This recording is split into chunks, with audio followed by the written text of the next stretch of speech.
Doctor Vinod Shukla ji, इस मुहिम से जुड़े पौधार कॉलेज के हमारे आनंद जी, मंच पर विराजित लक्ष्मण जी, गौर साहब, रजनीश जी, कृष्ण कुमार जी, उपस्थित सभी पार्षदगण, भाई और बहनों, आज मुझे अत्यंत प्रसन्नता की अनुभूति हो रही है कि एकात्म मानववाद के प्रणेता पंडित दीनदयाल उपाध्याय जी स्मृति संस्थान आज उनके सपने को साकार करने के लिए पूरे हिंदुस्तान में प्रयासरत है। पंडित दीनदयाल उपाध्याय एकात्म मानववाद दर्शन के माध्यम से उनका एक ही सपना था कि जो बिल्कुल ग्राउंड लेवल का व्यक्ति है उसको किस प्रकार से बराबरी का दर्जा मिले, अंतिम छोर में बैठा हुआ व्यक्ति किस प्रकार से संपन्न हो, यही मानव की सेवा है। और अंत्योदय के माध्यम से उन्होंने जो सिद्धांत प्रतिपादित किया, आज उसी के अनुसरण में हमारे देश के प्रधानमंत्री और कई राजनेता, नानाजी देशमुख थे, अपने सुंदर सिंह जी भंडारी थे, उसी सपने को साकार करने में आज लगे हुए हैं। आज हमारे देश के प्रधानमंत्री नरेंद्र जी मोदी ने जो नारा दिया है, स्वच्छ भारत तो समृद्ध भारत, अंत्योदय को अपना ध्येय वाक्य समझकर गरीब व्यक्ति को किस प्रकार से हम बराबरी के स्तर पर लाए, इस ध्येय वाक्य को लेकर के आज विनोद जी के कि केवल 60 किलोमीटर चला के आया भी हूं और जाऊंगा भी, अकेला ही आया हूं। मुझे सामाजिक कार्यों में मेरी मदद से ये मिला है क्योंकि वो स्कूल चलाती हैं। तो आज मन से ये है कि जो स्कूल चलाते हैं, यहाँ पे जितने भी संस्था वाले हैं, उन सबके लिए भी आप तालियां बजाएं यहाँ पे, क्योंकि वही हमें आगे संस्कार दे रहे हैं। एक कार में से एक बच्चा बैठा है गाड़ी में, पापा गाड़ी चला रहे, मम्मी बैठी है, एक ने उठा के बोतल का ढक्कन डाल दिया, बच्चे ने कहा मम्मी क्या कर रही हो आप? वो बाल तक बाहर नहीं डालना पड़ता, बाल है तो उसको समेट के उसमें रखिए। तो मैं इंस्टीट्यूशन वालों को, जो शिक्षा जगत के लोग हैं, वो अपने बच्चों में इस प्रकार की भावना ला रहे हैं, तो आप मान के चले कि हमारा प्रदूषण कम हो रहा है। और इसी प्रकार से मैं सबसे पहले, यहाँ पार्षद सबसे ज्यादा है, मैं आज आपको बताता हूं, एक दीवार देख लीजिए, उसमें ब्रिक से बनी हुई वॉल है पूरी, उसमें एक ब्रिक अपनी पूरी जिम्मेदारी निभा रही है। ऐसे पूरे देश के अंदर अगर हम शहरी परिप्रेक्ष्य में चलते हैं तो वहां पे पार्षद होते हैं, और गांव में जाएंगे तो पंच होते हैं। तो आप पार्षद इसको मान लो कि शहरी पार्षद और गांव के पार्षद। अगर एक पार्षद हमारे देश का जाग जाए कि मेरे इस इलाके के अंदर मैं कुछ भी गलत नहीं होने दूंगा, तो आप मैं बता रहा हूं, चाहे वो भूखमरी हो, चाहे वो बेरोजगारी हो, चाहे वो पॉल्यूशन हो, चाहे ये प्लास्टिक हो, कोई भी उस जगह से होके हमारे देश को प्रदूषित नहीं कर सकता। तो अगर आज हम जिज्ञासा डाल लेते हैं, इच्छा शक्ति डाल लेते हैं और एक दृढ़ शक्ति रखते हैं कि अगर कोई भी हमारा पार्षद है वो जीत गया है, तो वो ये मान के चले कि अब मेरे सामने पूरे देश की एक बुनियादी सोच और उसको सही करने की जिम्मेदारी आ गई है। आप ऐसा करेंगे, मैं आगे बढ़ के आए सभी से कहूंगा, इनके लिए भी तालियां बजाएंगे। अब मैं मेरे डॉक्टर वाले पक्ष पे आ जाता हूं। इंडियन मेडिकल एसोसिएशन में मैं राजस्थान को, जयपुर जोन को एज वाइस प्रेसिडेंट रिप्रेजेंट करता हूं। विनोद जी और आप सभी जो लोग हैं इस प्लास्टिक मैनेजमेंट के लिए कभी भी काम करते हैं, मैं राजस्थान IMA यानी इंडियन मेडिकल एसोसिएशन से आपकी तरफ से संकल्प लेता हूं कि ये हमारी एसोसिएशन में भी दिखेगा और हम आपको पूरा सहयोग देंगे। शाहपुरा में रहता हूं, हमारा गुरुजी था नारायण दास जी महाराज, वो कैजा घोड़ा, यहाँ पे मैं पहले वाइस प्रेसिडेंट था, तो उन्होंने कहा कि आप सीधे जो है त्रिवेणी के पैदा हुआ हूं मैं, तो उन्होंने कहा यहीं पे आके तुमको गांव में अस्पताल खुलेगा। तो गांव सेवा ये देश सेवा को समर्पित और नर सेवा नारायण सेवा का नारा था। इसी नारे को आज मैं आपसे दोहराऊंगा और मन से अनुग्रह करूंगा कि आप हमारे शाहपुरा में पधारें। पूरी शाहपुरा की जनता एमएलए हो, कोई सी भी पार्टी का, क्योंकि संकल्प लेना पड़ेगा, बगैर संकल्प पे होगा नहीं। अगर रहेंगे तो ये समझ के चलिए कि ये एक टाइटैनिक शिप बन गया है और सबको वीआईपी केबिन है, दूसरे केबिन है, हर तरह के केबिन की रक्षा करने के लिए सब प्रतिबद्ध हैं जो परिवार। अब वो केबिन से फुर्सत नहीं है हमको कि मेरे को वहां केबिन की, लेकिन जहाज में छेद हो गया है, तो जहाज में छेद हो गया है, लेकिन हमको अपने केबिन से फुर्सत नहीं है कि नहीं भाई मेरे को तो ये देखना है। तो सब अपने अपने केबिन में, लेकिन डूबेगा तो चाहे वीआईपी केबिन हो, चाहे डेक पे रहने वाले हों, सारे लोग डूबेंगे। इस बात को आपको विशेष तौर से ध्यान में रखना है। अभी हमारा यहाँ पर जो पर्यावरण के सौजन्य से अभी जो टेक्निकल पैनल बैठने वाले हैं, टेक्निकल में हमारे कुछ यहाँ से कौन आए रिसाइकल इंडस्ट्री से, जरा बताएंगे। विष्णु शर्मा जी आए क्या?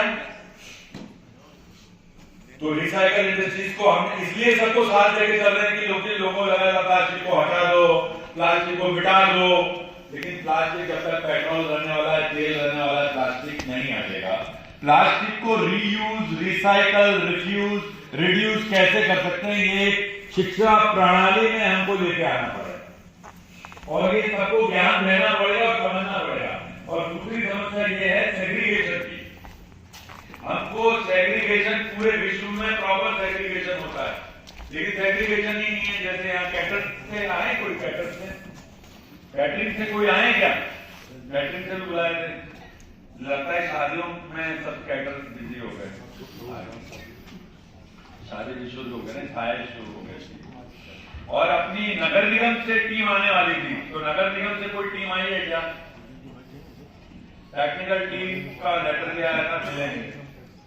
मैं माननीय विधायक जी से निवेदन करूंगा कि थोड़ी दबाव डालेंगे कि हमारी टेक्निकल टीम का तो आज हमारे जो पैनल डिस्कशन था, लेकिन हमारे सबसे रिसाइकल इंडस्ट्री से नहीं बोल रहा था।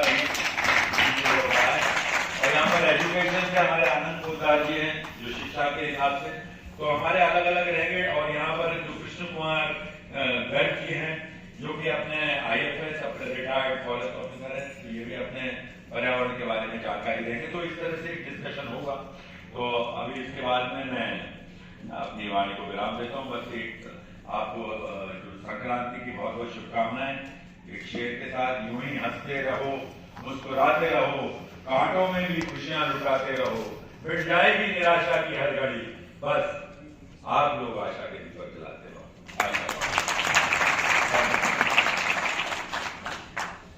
वरना हमारे 150 और हेरिटेज के 100 पार्षद यानी पूरे 250 पार्षद हैं। पूरे 250 पार्षदों के साथ में कार्यशाला रखेंगे और साथ में एक्सपर्ट आपकी जो टीम है उसके साथ, ताकि हमारे पार्षद एक्सपर्ट होंगे, वो वहां जाकर अपने वार्ड की जनता को समझाएंगे, तो ये मैसेज आगे से आगे चलेगा। तो इस तरह का भी आप कार्यक्रम रखें। और आनंद पोदार जी हैं, वो भी अभी नगर निगम ग्रेटर के साथ में मिलकर, अभी इन्होंने बताया मुझे कि ग्रेटर के साथ में मिलकर अपने कॉलेज के स्टूडेंट्स के साथ में जन अवेयरनेस का प्रोग्राम जो है, जन जागरण का प्रोग्राम है, वो भी ऑर्गेनाइज करेंगे कि कैसे हमारा जयपुर शहर सुंदर हो, स्वच्छ हो। आप लोग जयपुर नंबर 1 जयपुर कैसे बने, इसके लिए प्रयास करेंगे। और एक गोविंद छिपाजी ने एक मेरे को पर्ची लिखकर दी है कि ये जो वर्ल्ड कैंप है वो 16 तारीख तक चलेंगे। अगर आप चाहें तो आप मालवीय नगर में लगे हुए हैं, यहाँ के आदरणीय विधायक साहब भी बैठे हुए हैं, तो आप विजिट भी कर सकते हैं। आप देखेंगे उस बर्ड कैंप को अगर आप देख लेंगे, जैसे कल मैंने देखा, तो आप निश्चित रूप से आप पतंग नहीं उड़ाने का संकल्प तो ले ही लेंगे वही। धन्यवाद। जय हिंद, जय भारत। ये टेक्निकल सत्र है जिसमें प्लास्टिक रिसाइकल इंडस्ट्री से लोग हैं, कैटर्स से लोग हैं, कुछ टेक्निकल टीम है, एजुकेशन इंस्टीट्यूशंस हैं और संस्थान। वो अपना वक्तव्य देगा, क्योंकि सबका तालमेल होना जरूरी है। खाली सरकार अकेले काम नहीं कर सकती। सरकार के साथ समाज, समाज के साथ उद्योग और उद्योग के साथ में जितने भी NGOs हैं काम करने वाले, उनमें तालमेल, संतुलन और जागरूकता की जरूरत है। मैं डॉक्टर विनोद शुक्ला, राष्ट्रीय अध्यक्ष पंडित दीनदयाल उपाध्याय स्मृति मंच, और ये मुहिम हमारी राष्ट्रीय स्तर पर लगातार चालू है। हर शिक्षा संस्थानों में जाकर के, कॉलेज में, लॉयंस में, रोटरीज में हमारे लेक्चर्स होते हैं और हमारा जन जागृति अभियान, और लोगों को ये शिक्षा देने का कि इसमें कैसे संतुलन कायम करेंगे और वेस्ट से वेल्थ मोदी जी का जो सपना है, इसलिए हमारा है कि प्लास्टिक कचरे को कह दो ना ना ना ना ना, कचरे को कह दो ना ना, और उस कचरे को वेस्ट से वेल्थ कैसे बनाएंगे, उसी के लिए यहाँ पर ये कॉन्फ्रेंस रखिएगा। ये मैं बहुत बहुत धन्यवाद देता हूँ कालीचरण जी का, इन्होंने काफी प्रोत्साहन दिया। हम कोशिश करेंगे कि जो इनका क्षेत्र है मालवीय नगर, इसको एक मॉडल की तौर पे पेश किया जाए, और इसके लिए हम जयपुर शहर को अंतर्राष्ट्रीय स्तर पर एक मॉडल के रूप में कि साफ सुथरा प्लास्टिक कचरा मुक्त भारत कैसे हो, उसकी एक मिसाल जयपुर बने। इसके लिए पंडित दीनदयाल उपाध्याय स्मृति संस्थान दृढ़ संकल्पित है। और हमने इस जयपुर को एक मॉडल के रूप में बनाने का निश्चित किया है। वैसे पूरे अंतर्राष्ट्रीय स्तर पर इसका कार्य प्रारंभ है, और अभी ये कार्यक्रम रखा है मालवीय नगर विधानसभा में। और मैं कालीचरण जी भाई साहब का भी बहुत बहुत धन्यवाद करती हूँ कि इन्होंने हमें प्रोत्साहित किया। इसमें पार्षद हैं, विकास समितियाँ हमने आमंत्रित की हैं, NGOs आमंत्रित किए हैं, कुछ स्वयंसेवी संस्थाएं हमने आमंत्रित की हैं, कैटर्स हैं, रिसाइकलर्स हैं और डॉक्टर्स हैं। इन सब की भागीदारी रहेगी तो निश्चित रूप से ये, और विद्यार्थी भी हैं और कुछ कॉलेजेस के अध्यापक हैं, प्रिंसिपल हैं, तो ऐसे सभी लोगों को हमने इस कार्यक्रम में आमंत्रित किया है। और उसका एक आगामी कार्यक्रम हम बड़ा करने वाले हैं, जिसमें हम सबको हाथ से हाथ मिला करके इस जयपुर को एक मॉडल के रूप में अंतर्राष्ट्रीय, जैसा कि विनोद जी शुक्ला जो मेरे बड़े भाई हैं, इन्होंने कहा है, एक मॉडल के रूप में प्रस्तुत करना है। और मैं अपने पत्रकार बंधुओं से भी कहूँगी कि आप भी इसमें अवेयरनेस कार्यक्रम में कंधे से कंधा मिला करके चलेंगे तो निश्चित रूप से ये हमारा एक अच्छा कार्य होगा। जय हिंद। जब मैं यहाँ पर आया तो मैंने सोचा कि इतना सारा कचरा क्यों दिखाई देता है, पहले भी तो कचरा होता था। मैंने और उसके बारे में जब स्टडी की, रिसर्च करी, लोगों से बात की, तो मुझे पता चला कि भाई पहले तो भी कचरा होता था,